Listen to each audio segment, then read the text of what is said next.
pourquoi je déconseille à vous, frères qui êtes célibataires, la masturbation. Tu vois, quand vous vous masturbez, les masturbateurs, vous faites les choses très vite, n'est-ce pas? Pourquoi? Tu es chrétien et tu ne veux pas qu'on t'attrape dans la douche ou dans... Tu fais vite, vite, vite. Alors, en combien? 1 minute, tu es arrivé.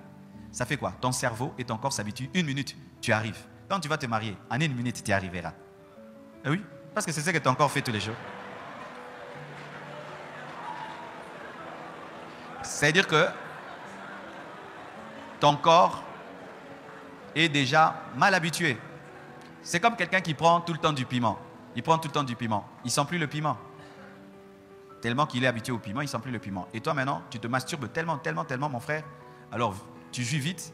Alors, quand tu auras une femme, tu vas jouir vite parce que ton cerveau, parce que le premier organe sexuel, c'est la tête.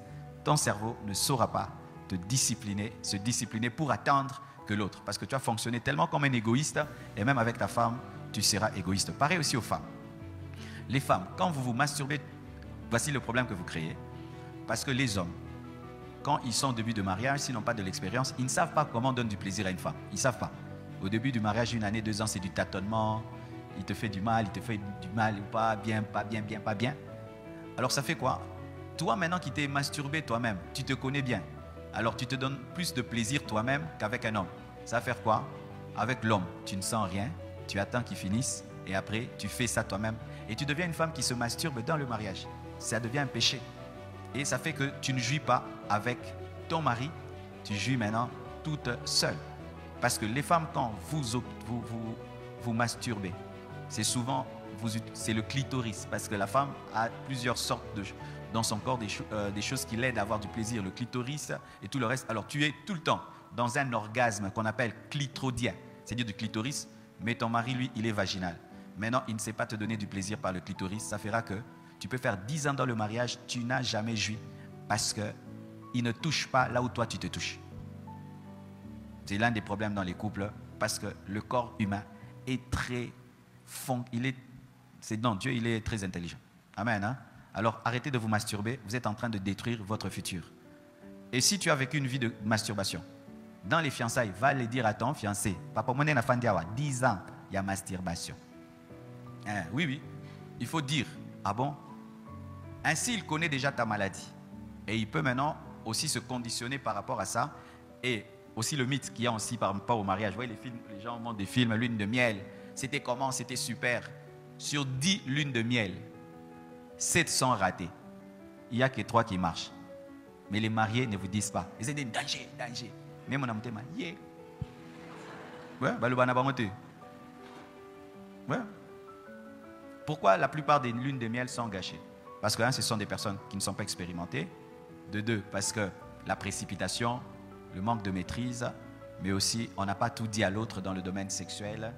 Et surtout quand la femme est vierge et l'homme ne sait pas comment on s'y prend avec une femme vierge.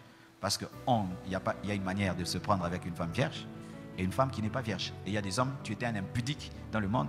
Maintenant, quand tu épouses une sœur en Christ, tu es le premier homme de sa vie, et tu te comportes comme si elle a déjà connu des hommes, tu lui fais du mal au lieu de faire du bien. Et ça fait que même pendant 2 mois, 3 mois, elle ne fera que te fuir. Elle fuira. Et tu vas dire non, elle a l'esprit de frigidité, alors que c'est toi qui as mal fait les choses. C'est pourquoi avant de vous marier, allez à l'école, la formation des couples. J'espère que là-bas on vous dit ces choses-là. On vous dit ça? Où c'est les responsables des couples, des mariages? Ils ne sont pas là? On ne vous dit pas ça. Et si on ne vous dit pas ça, on ne vous dit pas tout. Il faut qu'on vous dise tout. On ne peut pas préparer des gens à se marier sans parler de ce qui se passe le jour de la lune de miel. Parce que c'est le départ de tout. Et qui peut tout gâcher.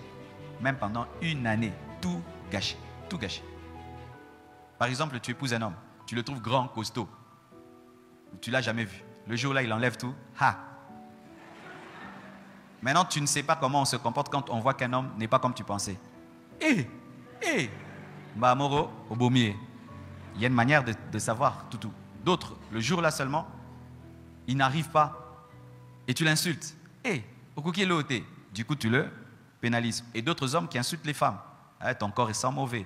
Ton corps ceci, ton corps ceci, ton corps cela. Et puis de ce jour-là, la femme ne veut plus. Il faut qu'on enseigne ça. Je crois que je vais causer avec Papa Bellade et les autres pour que cette partie-là fasse partie de l'enseignement parce que ça détermine trop de choses. Ok? Beaucoup de gens me disent, tu as connu tout ça où? Moi, j'ai donné ma vie à Jésus à l'âge de 15 ans. Je me suis marié à l'âge de 30 ans. Je n'ai pas connu de femme. Ma seule femme que j'ai connue, c'est Blanche. Alors, je savais que je ne connaissais rien. Alors, j'ai lu plus de 30 livres chrétiens sur la sexualité pour devenir docteur. On m'appelait docteur théorie. Et j'ai aidé beaucoup de gens, théoriquement, et ça m'a aidé. La connaissance aide. Ne joue pas aux champions dans ces domaines-là, frère. Hein. Domaine wana, ce que yébité, au yébité. Amen, hein? Au yébité. Puis au yoka soni.